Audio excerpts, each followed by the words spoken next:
Hello, it's Bonnie Southgate from hEDS Rehab here, and we have another exercise in our series for sacroiliac joint discomfort and pain, and also it can go into the lower back.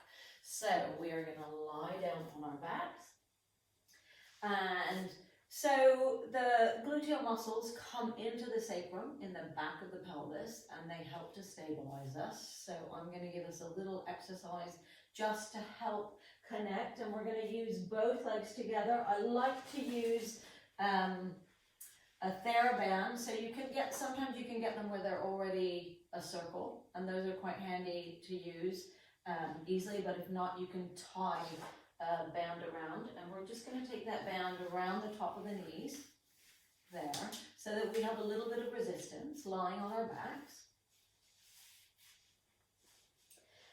And I want you to take your feet so that they're in the same line as the bones you sit on. So ultimately, we want the alignment to be correct for the legs and the hips. The knees are going to start together slightly. And we're going to start just taking one knee out so it's in line with the foot. And then you're going to gently bring that knee back in slowly. And then you're going to gently take the other knee and you're going to bring it out so it's in line with the foot, and it slowly comes back in. And I want you to be really aware, was one side harder than the other? And also, when you bring that knee out, did another bit of your body want to grip to help? So I'm stabilizing with one leg and I'm moving the other leg out, and then slowly bringing it back in. And I'm going to leave that leg where it is, and I'm going to take the other knee out and bring it back in. Be really aware. Are you gripping your pelvic floor when you do this? Do you want to initiate with your pelvic floor, or do you find it's just coming from your gluteal muscles? And so we're going to now gently take the knees apart together. So two of them together.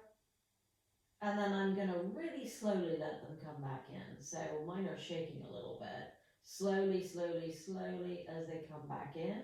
So the release coming back in slowly is almost more important, or as important as taking the knees out, controlling through that bit of movement.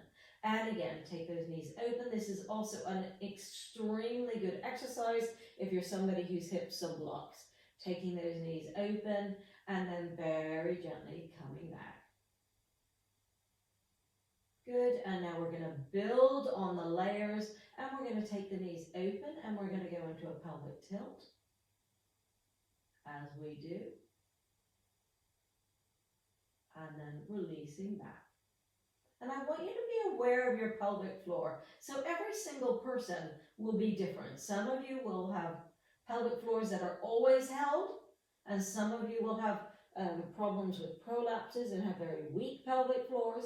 So I want you just now to have a sense, take a breath in. When you inhale, do you feel like your pelvic floor gives, or do you feel like your pelvic floor is holding? If you feel like your pelvic floor is held, and you need you to actively relax your pelvic floor on your inhalation, and then slowly exhale. And I want you to do 2 or 3 breaths in, making sure that the pelvic floor is relaxed. And then we're going to go back into this exercise, taking the knees open and coming into a bridge. And I want you to focus that you're not gripping your pelvic floor as you come up, if you're a pelvic floor holder, and then roll back down. Now, I'm not a pelvic floor holder. So often the tension in pelvic floors comes with people who have got things like POTS, MyCasts, and other issues. So it tends to come with comorbidities a little bit more, and that's because your nervous system gets ramped up and it starts to hold on to things. If you're not somebody who holds a pelvic floor, and you're more somebody maybe who's had prolapses or hernias or those sorts of issues, then I want you to go ahead, and as you take the knees open, I want you to think about trying to recruit that pelvic floor. So go ahead and feel that you get that kind of lift, and then you're going to roll into your bridge, and it's very appropriate to use that kind of pelvic floor connection as well as a knees opening, because that, if it's really weak, also means that your SI might not be stable, sacroiliac joint, because your pelvic floor attaches right into your coccyx and attaches right into the sacroiliac joint. And then gently release. It may be that you find it's one side that's tight and one side that's weak, and if that's the case, and if you've been told that, say, by a physio or physiotherapist or someone else, then you can take one knee open along with recruiting the pelvic floor, and that will focus on the one side more than the other. And so if you've got weakness on one side, that will help recruit all of it into that side, and then roll back down, keeping that knee open. And gently bringing that knee back together. And I like to finish bringing those legs up, hugging them right in, giving yourself a little rocking motion, and relax. Thank you. That was another small video on trying to help with pain in the sacroiliac joint, and also bringing awareness to how we're working down in the pelvic area. So if you liked this, please do like it and please subscribe.